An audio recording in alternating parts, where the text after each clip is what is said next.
सर्वेभ्यो नमो नमः। अहं डॉक्टर सत्यपालः अत्र भवतां सर्वेषां पुनरेकवारं स्वागतं करोमि। अद्य वयम् एकादशी कक्षायाः तृतीयं पाठं पठामः। पाठस्य नाम सूक्तिसुधा। अस्मिन् पाठे 8 श्लोकाः सन्ति, येषां गायनम् अस्माभिः पूर्वस्मिन् भागे कृतमस्ति। अस्मिन् भागे वयम् 1 तः 4 पर्यन्तं श्लोकानाम् अध्ययनं करिष्यामः। आगम्यताम् अध्ययनं कुर्मः। प्रथमः श्लोकः। यस्मिन् देशे न सम्मानो न वृत्तिर्न च बान्धवा न च विद्यागमः कश्चित् वासं तत्र न कारयेत्। अन्वयः। यस्मिन् देशे न सम्मानः न वृत्तिः न च बान्धवः भवेयुः न च कश्चित् विद्यागमः भवेत् तत्र वासं न कारयेत्। केचन सन्धिच्छेदाः सन्ति। सम्मानो न सम्मानः न वृत्तिर्न वृत्तिः न विद्यागमः विद्या आगमः। कानिचन पदानि सन्ति येषाम् अर्थः अपि ज्ञातव्यः। देशे, अत्र देशे इति पदं प्रयुक्तमस्ति। अस्य अर्थः अस्ति स्थाने। देशे अर्थात् स्थाने। वृत्तिः आजीविका, वृत्तिः आजीविका। विद्यागमः विद्यायाः प्राप्तेः साधनम, विद्या की प्राप्ति का साधन। वासम निवासम, निवास रेजिडेंस, आवास। कारयेत कर्तव्यम, कारयेत कर्तव्यम।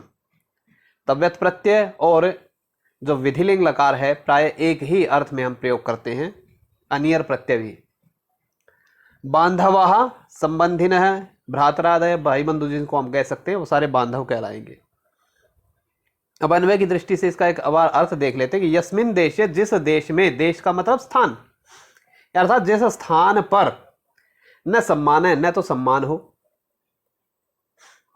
सम्मान नहीं हो, न वृत्ति ही, न वृत्ति हो, वृत्ति मतलब आजीविका, न कोई आजीविका हो, न च बांधवाः भवेयुः, और न कोई भाई बंधु हो, भ्रातर आदि भाई आदि न हो, संबंधी न हो।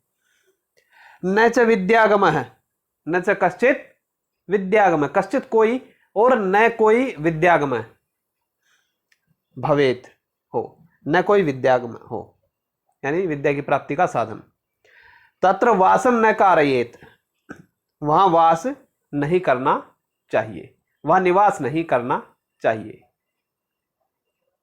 अब हम इसकी व्याख्या पर ध्यान देते हैं। व्याख्या। अस्मिन् श्लोके उक्तम अस्ति यत्, यस्मिन् स्थाने, अस्मिन् श्लोके, इस श्लोक में उक्तम अस्ति कहा गया है, यत् कि यस्मिन् स्थाने जनस्य सम्मानः न भवेत्। यस्मिन् स्थाने, जिस स्थान पर जनस्य, व्यक्ति का, आदमी का, मानव का सम्मान है न भवेत्, सम्मान नहीं हो, कोई सम्मान नहीं करता हो। आजीविकाया अपि किंचित साधनम न भवेत्, आजीविका का भी किंचित कोई साधनम न भवेत्, साधन नहीं हो, आजीविका का भी कोई साधन ना हो, न तो सम्मान हो न कोई आजीविका का साधन हो। केचित संबंधिनः भ्रातरादयः वा न भवेयुः, केचित कोई संबंधी, भाई आदि, भ्रातरादय भाई आदि न भवेयुः, नहीं हो, अथवा वा, अथवा या फिर कोई भी ऐसा न हो। अथच, और भी कह रहे कि विद्याया प्राप्ते, विद्या प्राप्ते, विद्या की प्राप्ति का अपि भी किंचित साधनम न भवेत्, कोई साधन ना हो, विद्या की प्राप्ति का भी कोई साधन ना हो।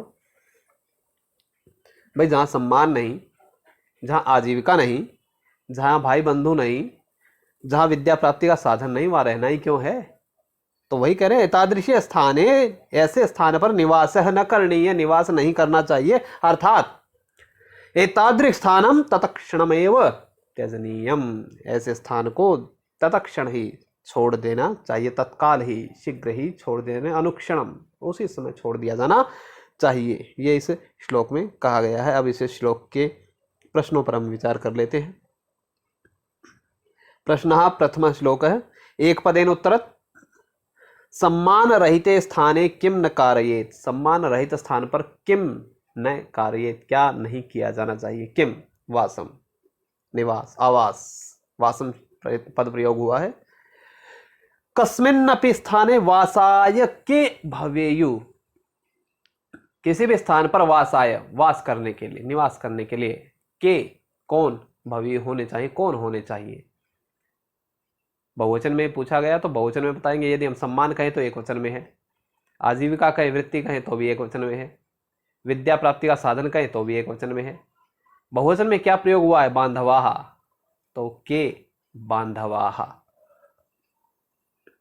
पूर्ण वाक्येन उत्तरत, कुत्र वासम न कारयेत, कहां पर वास नहीं किया जाना चाहिए। सीधा सा उत्तर है यस्मिन् स्थाने न सम्मान है, न वृत्ति, न बांधवाः, न च विद्यागमः भवेत्, तत्र वासम न कारयेत।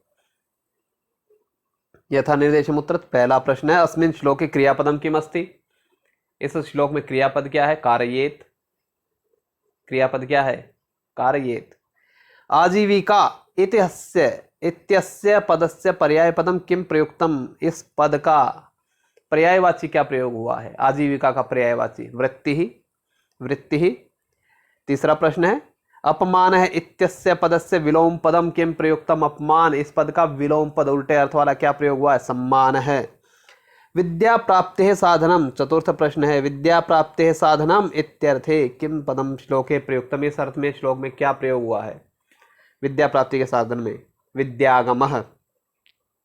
पांचवा प्रश्न विद्यागमः इति पदस्य विशेषण पदम किम प्रयुक्तम, विद्यागमः इति पदस्य, इस पद का विशेषण पद, इसकी विशेषता बताने वाला कौन सा पद प्रयुक्त हुआ है, क्या प्रयोग हुआ है, कश्चित, कोई।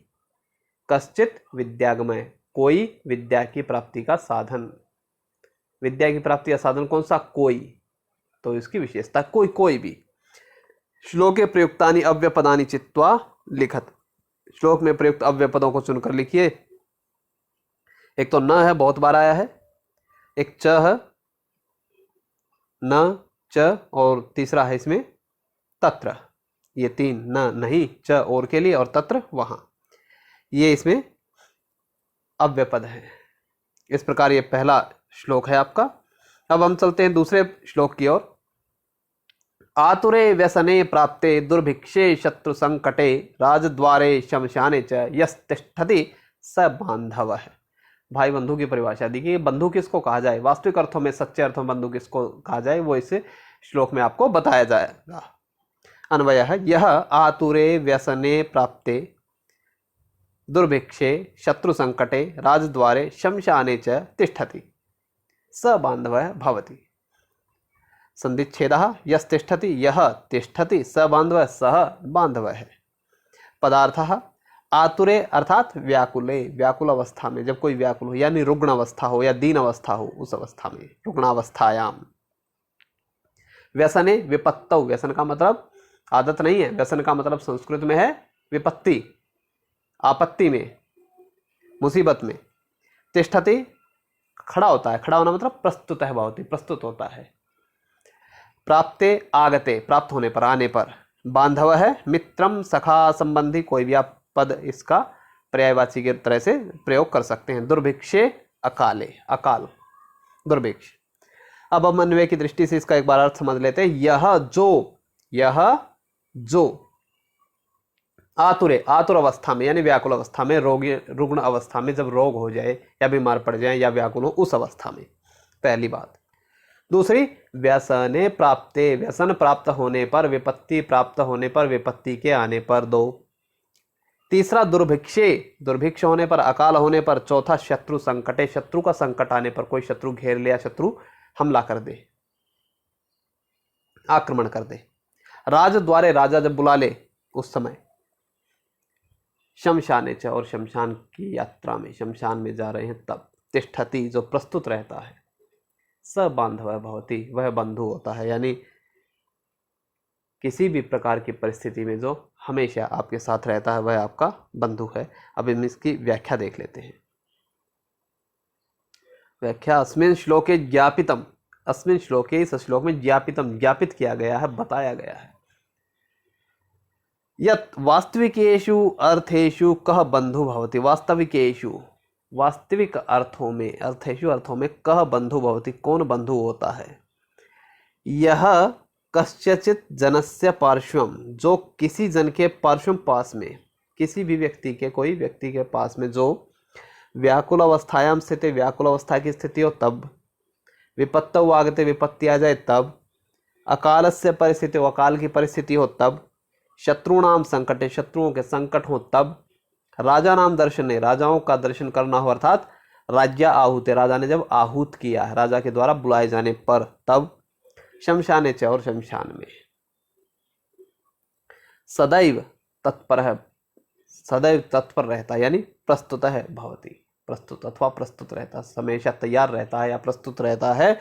स एव जन तस्य यथार्थ मित्रम भवति, वही जन उसका यथार्थ मित्र, असली यानी सच्चे अर्थों में, वास्तविक अर्थों में मित्र होता है। सारह अयम अस्ति, सारह सार अयम अस्ति, अयम यह, अस्ति है यह, सार यह है कि यत् कि वास्तविकेषु अर्थेषु स एव बंधु भवति, या स एव बंधु अस्ति, यह वही बंधु है वास्तविक अर्थों में, जो यह जो प्रत्येकस्याम परिस्थितौ, प्रत्येक परिस्थिति में सहाय भवेत, सहायक हो, सहायता करने वाला हो, अन्य तु, दूसरे तो नामना एव बांधवाः भवन्ति, नाम से ही बंधु होते हैं, नाम नाम के बंधु होते हैं, बाकी वही बंधु असली है जो इस प्रकार की हर परिस्थिति में आपकी सहायता करता है। अब इसके प्रश्न है, एक पदेन उत्तरत्, राजा नाम समक्षम अपि, राजाओं के सामने भी, जनेन सह, जन के साथ, किसी आदमी के साथ, कह भवति, कौन होता है, कौन रहता है? क्या पद प्रयोग हुआ है? बांधव है। बंधु कीदृशे संकटे अपि सहाय भवति, कैसे संकट में भी सहाय होता है?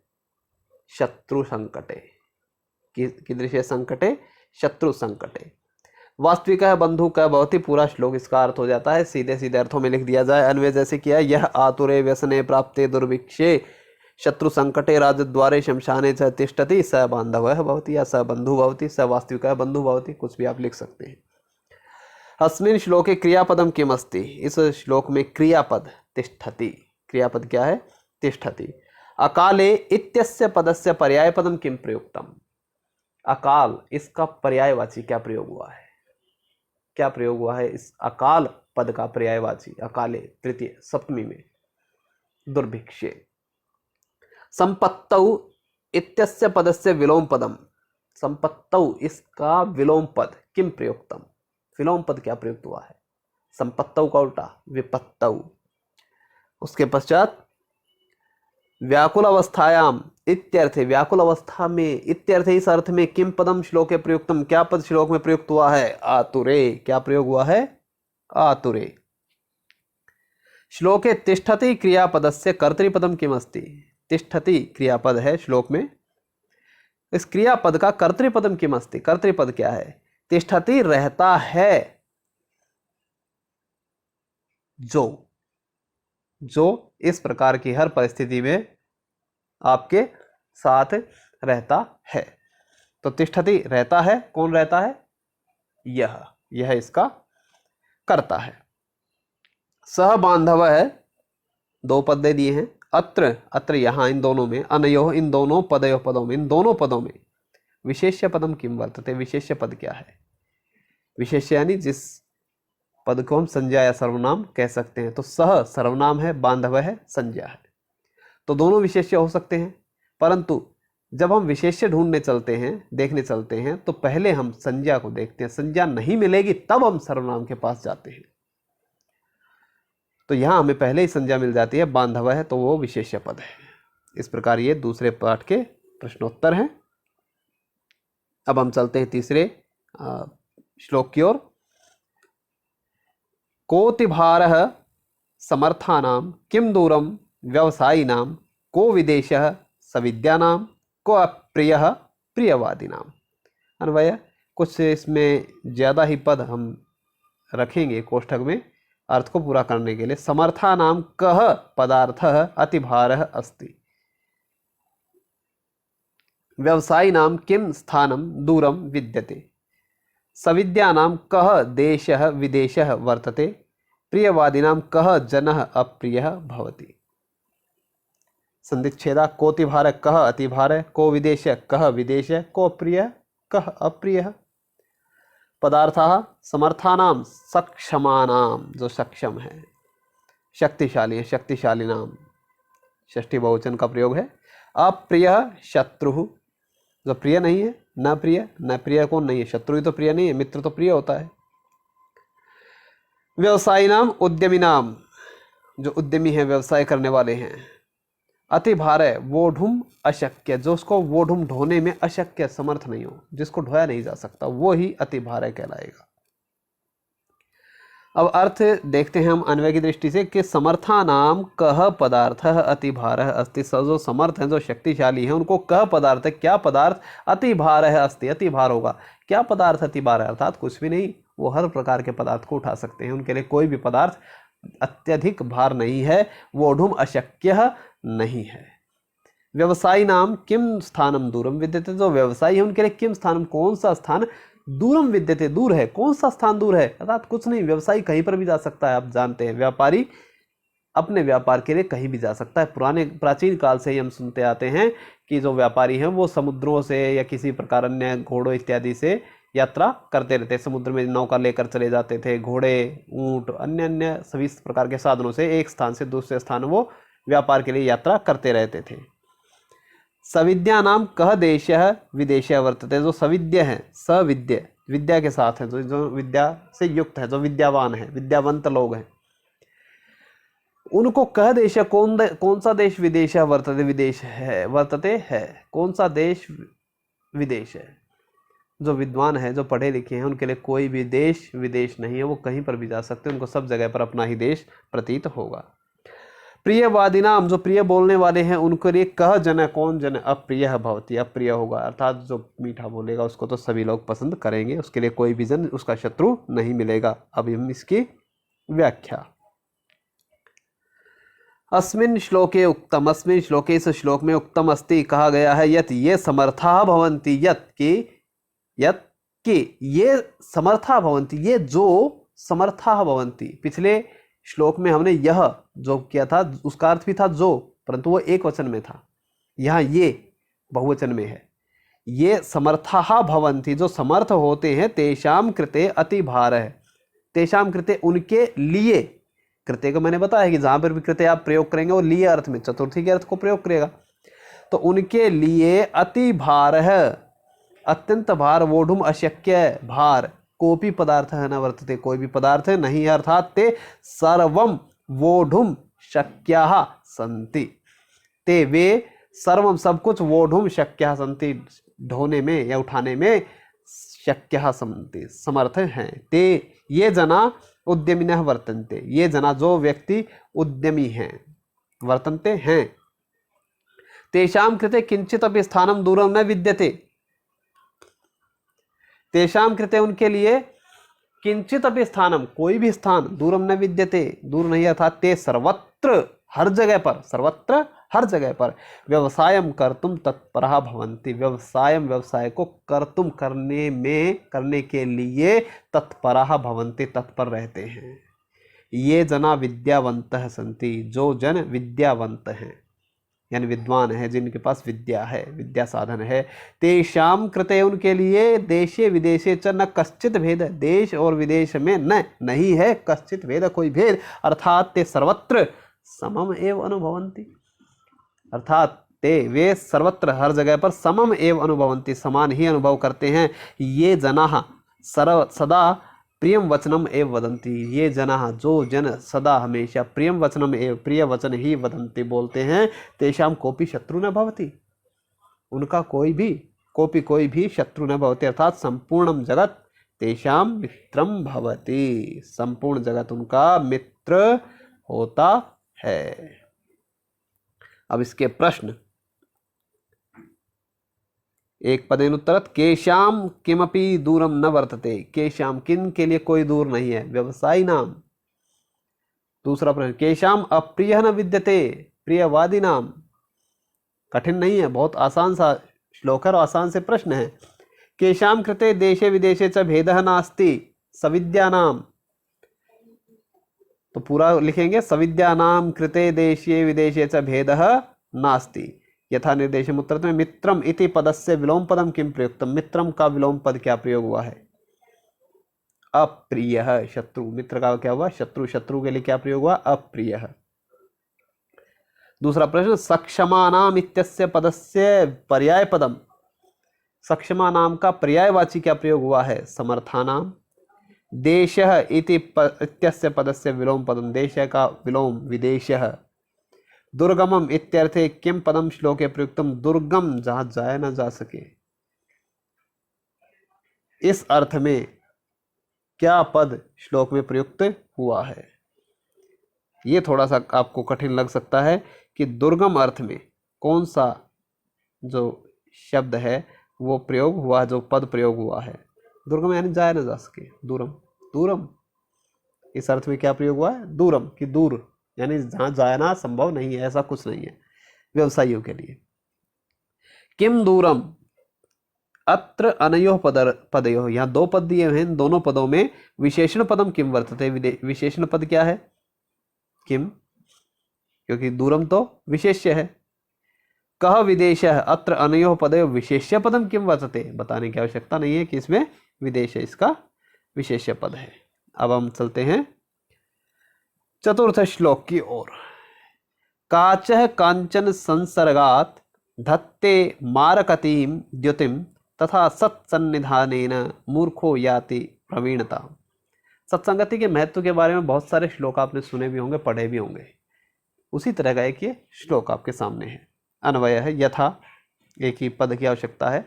काचः कांचन संसर्गात् मारकतीम द्युतिम दत्ते, थोड़ा सा अंतर है बस। तथा मूर्ख है सत्सन्निधानेन प्रवीणताम याति, संधिच्छेदा देखें तो सत्सन्निधानेन सत्सम निधानेन मूर्खो याति, मूर्ख याति। पदार्थ अगर देखें तो पदार्थ थोड़े से हैं। कांचन संसर्गात, कांचन होता है सोना, सोना यानी स्वर्ण, स्वर्ण के संसर्ग होने से, स्वर्ण के साथ होने से, स्वर्णस्य संसर्गात। दत्ते धारयति, धारण कर लेता है। मारकति, मरकत मणि है इव, मरकत मणि की तरह, मरकत मणि की तरह है। द्युतिम शोभाम, सत्सन्निधानेन सज्जनानाम संगेन, सज्जनों के संग से, सज्जनों का संग होने से, याति प्राप्नोति प्रवीणताम कुशलताम, कुशलता को। अब हम इसका अन्वय की दृष्टि से अर्थ देखते हैं। यथा, जैसे कांच है, जो कांच होता है, ग्लास जिसको आप बोलते हैं, वो कांचन संसर्गा, सोने का संसर्ग होने से, सोने के साथ रखा हुआ होने से, मारकतीम द्युतिम धत्ते, मारकती द्युति, मारकती यानी मरकत मणि के जैसी द्युति। मरकत मणि लगभग लाल लाल जैसे रंग की होती है, हल्के हल्के रक्तमयी आभा होती है, स्वर्णिम सी आभा उसकी होती है।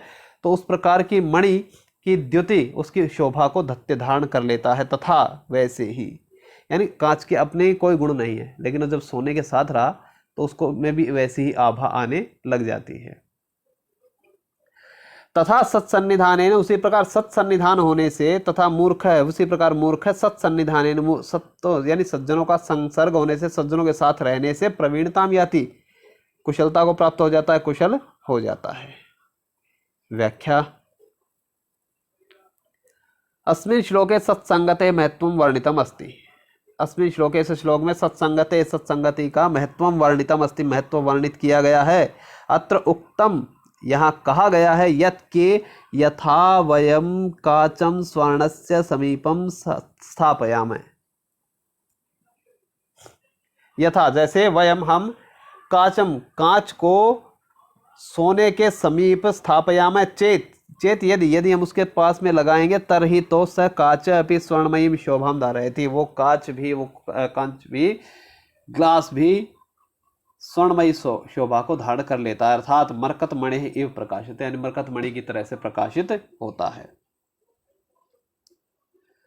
तथैव मूर्ख है यदि सज्जनानाम संगतौ तिष्ठति, उसी प्रकार मूर्ख यदि सज्जनों की संगति में रहता है। मूर्ख कहाँ रहता है? सज्जनों की संगति में, तिष्ठति रहता है। तदा, तो क्या होता है? सह अपि, वो भी मूर्खता को परित्यज्य, छोड़कर, मूर्खता को छोड़कर, कुशलताम गृह्णाति, कुशलता को ग्रहण करता है, कुशल हो जाता है। अर्थात मूर्ख अपि सताम सत्संगस्य प्रभावेण निपुणः भवति, निपुण हो जाता है संग के प्रभाव से, संगति के प्रभाव से। अतः मानवेन सदा सत्संगति ही स्वीकरणीय, इसलिए मानव को सदा सत्संगति स्वीकार करनी चाहिए। अब इसे चतुर्थ श्लोक के प्रश्नोत्तर हैं, उन पर हम विचार कर लेते हैं। मूर्ख है कथम कुशलताम गच्छति, मूर्ख कुशलता को प्राप्त होता है कब, कैसे? सत्सन्निधानेन, सत्सन्निधानेन। कांचन संसर्गात कह शोभते, कांचन का संसर्ग होने से कह कौन शोभते, सुशोभित होता है? काच है। काच है कथम शोभाम प्राप्नोति, पूर्ण वाक्य में उत्तर देंगे तो पूरा लिखेंगे। काच है कथम शोभाम प्राप्नोति, कैसे शोभा को प्राप्त करता है? काच है कांचन संसर्गात शोभाम प्राप्नोति। सत्संगेन कह निपुणः भवति, सत्संग से कौन निपुण होता है? मूर्खः। सत्संगेन मूर्खः निपुणः भवति। यथा निर्देशम उत्तर त्यजति इति पदस्य विलोम पदम किम प्रयुक्तम, त्यजति का विलोम पद, त्यजति मतलब छोड़ देता है, उल्टा धारण कर लेता है। धारण करने के लिए क्या पद प्रयोग हुआ है? धत्ते। कुशलताम इत्यस्य पदस्य पर्याय पदम किम प्रयुक्तम, कुशलता का पर्यायवाची क्या प्रयोग हुआ है? प्रवीणताम। पंडितः इति इत्यस्य पदस्य विलोम पदम किम प्रयुक्तम, पंडितः का विलोम, पंडित होता है विद्वान, विद्वान का उल्टा क्या है? मूर्ख, तो मूर्ख है। प्राप्नोति इत्यर्थे किम पदम श्लोके प्रयुक्तम, प्राप्नोति अर्थ में क्या श्लोक में प्रयोग हुआ है पद, बताइए कौन सा पद है? प्राप्नोति प्राप्त करता है। याति, याति क्या प्रयोग हुआ है? याति। काचः इत्यस्य पद कर्तृपदस्य क्रियापदम किम प्रयुक्तम, काचः का कर्तृपद है तो काचः कर्तृपद का क्रियापद क्या प्रयुक्त हुआ है?